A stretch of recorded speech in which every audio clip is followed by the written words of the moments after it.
Well, thank you for such an inspiring panel, and what an inspiring day. It's really a testament that the financial health movement is alive and growing. I hope that hearing the partnerships, commitments, and solutions from today provide examples and of the ingredients that are needed to continue permeating the financial health movement across sectors. I'm now joined by my colleagues, Marisa Walster and Davina Khanna. Marisa is our business strategy lead, and Davina leads our policy work at the Financial Health Network. Marisa and Davina, welcome. Hi, Ale. Hey. So day 3, we've heard some fantastic content in the past 3 days. What resonated with you? Marisa, let's start with you. Thanks, Ale. There were so many enlightening and inspiring moments. We heard calls for some really seismic change, standard national financial health measurement, moving government away from government funding, away from the fees and penalties that can exacerbate financial inequities. We also heard about the amazing impact that individuals and organizations are having, from Daylight doing such incredible work to provide better banking to the LGBT plus community, to the incredible leadership that people like Dan Schulman and Queen Maxima of the Netherlands are having. Our CEO, Jennifer Tescher, said in her opening keynote that financial health for all is going to take broad engagement, people, and commitment. And I heard that ring through every session. Every one of us that joined over the past 3 days and beyond has a role to play and can drive impact. Awesome. Davina? I echo all of Marissa's comments. It was an inspiring 3 days. And what I was most impressed with was the diversity in the types of speakers that we heard from. We learned about various efforts from almost every type of financial services provider. And each individual speaker came from a different walk of life and brought their own lived experiences to the table. And I think that made for a very unique 3 days. Yeah, thank you so much for sharing that. I agree with both of you. It's really great to see so many sectors come together. The diversity of experience was wonderful. And something that really resonated with me in this just in the last panel was from Michael Collins from JFF. He pointed or he really honed in on the fact that ensuring systems are connected is going to be a key piece of the puzzle here. We're heading into a moment where we're calling for solutions. And most importantly, I think another theme was cross-sector collaboration. We can't be thinking of these solutions in silence. We know that a lot of the problems have been around for a while, and they're not going to be solved by just one of the industries. So, that really resonated with me. Bridget in the last session too called on the importance of listening to what community leaders and advocates have to say. So we're not designing solutions in a vacuum and really thinking that through. So I fully agree with your comments. Davina, we heard really bold commitments from various leaders across the 3 days. What are you excited about in terms of cross-sector collaboration? What is something that leaders need to do to be part of these financial health movement? I'm always very encouraged to see partnerships across organizations that you would never expect, whether it be a fintech with a nonprofit, an employer with a financial institution, or a financial institution with a government agency. The partnerships that we learned about today, such as the Wounded Warriors Project with Prudential, or BlackRock and its various partners with the BlackRock Savings Initiative. We also heard about Fifth Third and the National Urban League of Women's Voters. I think these partnerships really highlight what happens when organizations with complementary skills and differing audiences team up. A number of speakers, including, I believe it was the Wounded Warriors Project, also mentioned how they're measuring that impact. And these partnerships have the opportunity to enhance financial health and potentially reach a much larger audience that an individual organization would not be able to without that partner. Ale, you spoke about bold commitments, and I agree with you. They were bold, what we heard today. It's encouraging to see financial institutions, at the risk of sounding cliche, put their money where their mouth is. I think these are great first steps, and they show that financial institutions are serious about issues like racial justice.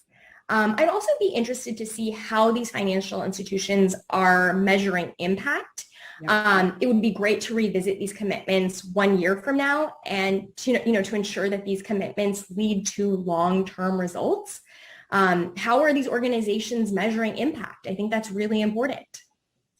Yeah, absolutely. I mean, that's when you understand what these full commitments, what they are, what works, and also what doesn't work, right? I think that's the beauty in some ways of measurement. It really teaches you what things are working and you should keep investing on, where to pivot and go somewhere else. So I fully agree with that. Moving us along, let's talk about partnerships and solutions. Other companies may not know where to start. We talked a lot about different solutions, different approaches. So what should they do? Where should they get started? Davina, I'm going to pass it on to you first as well. Well, I think our organization has been really critical in helping facilitate a number of these partnerships. We've seen this through our nonprofit FinTech Exchange, through our member summit, our Emerge conference. We've facilitated quite a bit of this.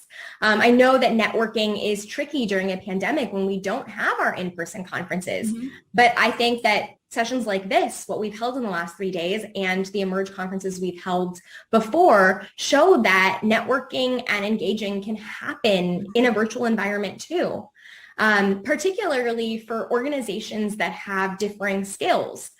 So I think it's really important for organizations to reach out to other organizations that are very different from them, not the same type of company.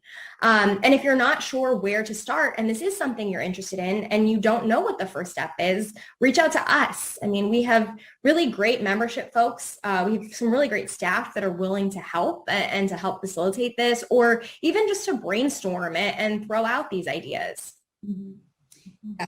I agree. So certainly reaching out to us, I heard that. Our FinTech Exchange is a great resource as well. Marisa, how about you?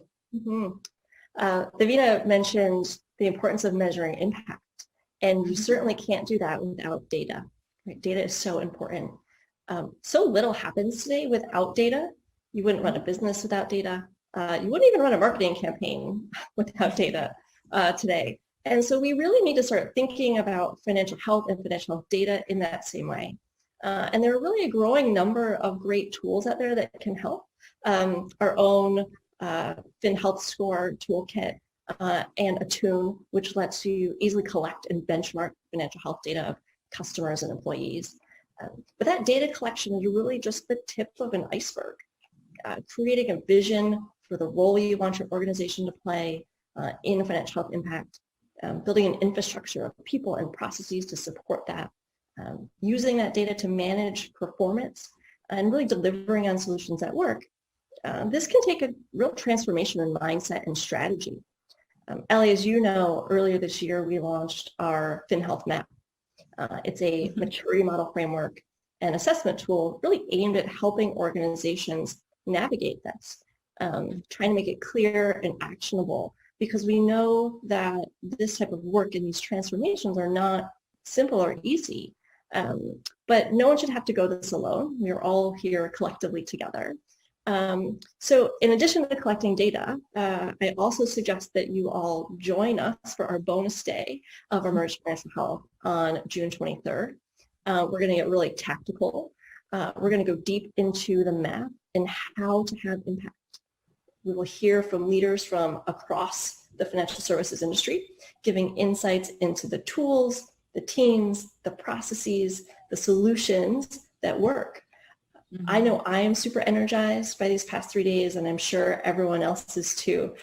So please join me on June 23rd, 1 p.m. Central, and we are going to map the FinHealth future of your business. I love that, Marisa, and I'm looking forward to tuning in and having you as a host on the 23rd. So very excited for that extra bonus day. And to me, it's clear that the financial health movement is moving based on all of our conversations in the past couple of days. And to be part of it, companies must assess their internal strategies and understand how their internal systems are aligning in favor of a holistic financial health strategy. So Marisa, Davina, thank you so much for joining me today. and thank all of you for joining us today. Today's sessions and the format were a new experiment for us at the Financial Health Network. And as we think about virtual events, we'd love your honest feedback about how today went. So we're going to be launching a poll here soon. Please share your feedback with us.